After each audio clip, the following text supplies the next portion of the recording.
बिस्मिल्लाहिर्रहमानिर्रहीम। अस्सलाम वालेकुम। आज मैं आपको जर्दा बनाने की रेसिपी दे रही हूँ। बेहतरीन जर्दा अक्सर सेला चावल के साथ ही बनाया जाता है।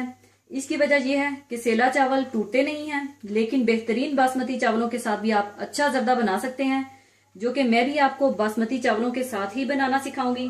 तो इसके लिए जो चीजें चाहिए वो नोट कर लें। बासमती चावल आधा किलो, इन्हें मैंने धोकर पानी में भिगो कर रखा है। चीनी 300 ग्राम या हस्बे जरूरत। नॉर्मली जर्दे में जितने चावल लिए जाते हैं उतनी ही चीनी भी डाली जाती है, लेकिन आप अपने टेस्ट के मुताबिक चीनी कम या ज्यादा भी कर सकते हैं। मक्खन पिघला हुआ आधा कप, आप चाहें तो इसे देसी घी या तेल में भी बना सकते हैं। 1 टेबलस्पून केवड़ा वाटर। अशरफियां, जिसे हम पेठा या मुरब्बा भी कहते हैं, हस्बे जरूरत। अशरफियों को आप खुश्क करके डालिएगा, वरना ये अपना कलर चावलों में छोड़ देंगी। और थोड़े से ग्लेज्ड चेरीज, 6 अदद सब्ज इलायची, 2 अदद दालचीनी के टुकड़े और 6 अदद लौंगे। थोड़ा सा बारीक स्लाइसिस में कटा हुआ नारियल, थोड़ा सा पिस्ता, थोड़े से बादाम, इन्हें मैंने बॉईल करके इनका छिलका उतार लिया था। थोड़ी सी किशमिश और 2 चुटकी नमक। और ये सारे लवाजमात आप अपनी मर्जी से कम या ज्यादा भी कर सकते हैं। जर्दा रंग ½ टीस्पून या आपको जितना कलर पसंद हो डाल लीजिएगा। इसके अलावा गुलाब जामुन है और खोया, जो कि मैंने मिल्क पाउडर से बनाया है। गुलाब जामुन और खोए की रेसिपीज मैं आपको दे चुकी हूं, आप मेरी वो वीडियोस देख लीजिएगा। गुलाब जामुन और खोया ऑप्शनल है, अगर आप डालना चाहते हैं तो डाल लीजिएगा। और गुलाब जामुन पर अगर आप चाहें तो चांदी के वर्क लपेट लीजिएगा। इससे ये कि अगर आप जर्दे के ऊपर चांदी के वर्क लगाएंगे तो जर्दा छुप जाएगा। और दूसरा, जब आप मिल्क पाउडर के साथ खोया बनाएं तो इसमें 1 टेबलस्पून अरके गुलाब और 1 टेबलस्पून कैस्टर शुगर डालकर बनाइएगा। इस तरह आपका खोया बिल्कुल कलाकंद की तरह टेस्ट देगा, जिससे आपका जर्दा बहुत ही आला और शानदार बनेगा। सबसे पहले आप खुले बर्तन में पानी बॉयल कर लें और इसमें जर्दा रंग डाल दें।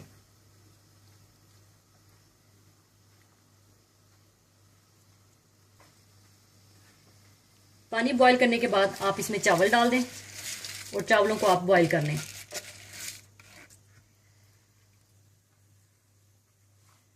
और चावलों को आप एक कनी रखकर उबालिएगा, यानी 80% तक पकाइएगा। चावलों को 80% कुक करने के बाद आप इनका पानी ड्रेन कर दें। चावलों का पानी ड्रेन करने के बाद आप मक्खन गरम कर लें। मक्खन में आप लौंग, दालचीनी और सब्ज इलायची डाल दें और थोड़ा सा भून लें।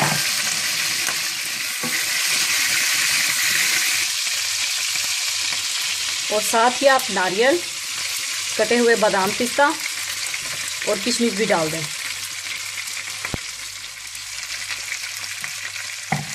और थोड़ा सा इनको भून लें।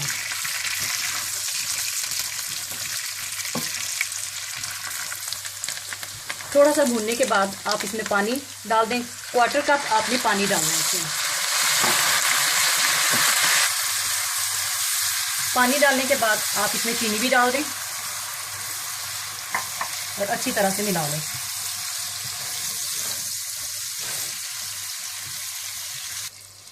और साथ ही आप 1 टेबलस्पून केवड़ा वाटर और 2 चुटकी नमक भी डाल दें।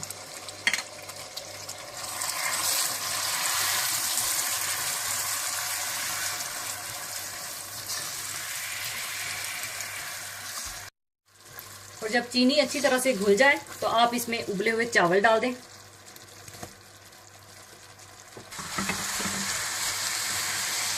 और अच्छी तरह से मिक्स कर लें।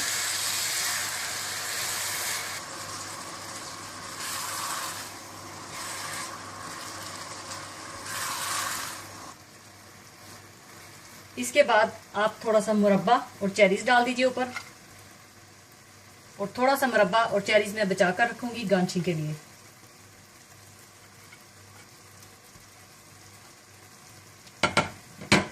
और थोड़ा सा खोया डाल दीजिए।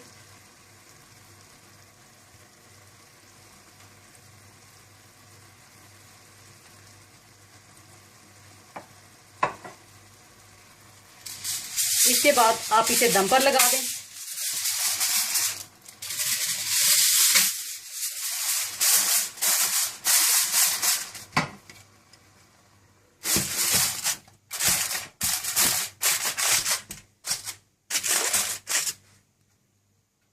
और आपने इसे बिल्कुल हल्की आंच पर दम देना है। 15 मिनट दम देने के बाद अब इसका मैं दम खोल लूंगी।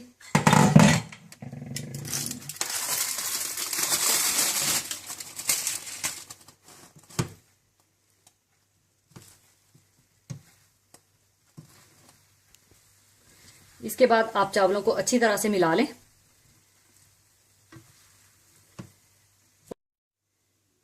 अब इसे मैं सर्विंग प्लेट में निकाल लूंगी।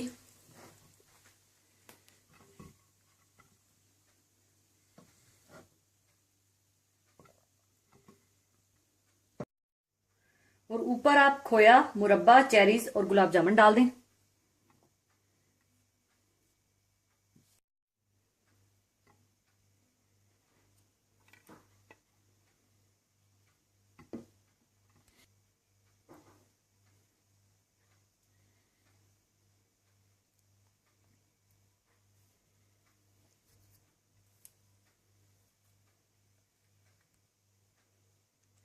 लीजिए, बहुत ही मजेदार जर्दा तैयार है। जरूर बनाइएगा और दुआओं में याद रखिएगा।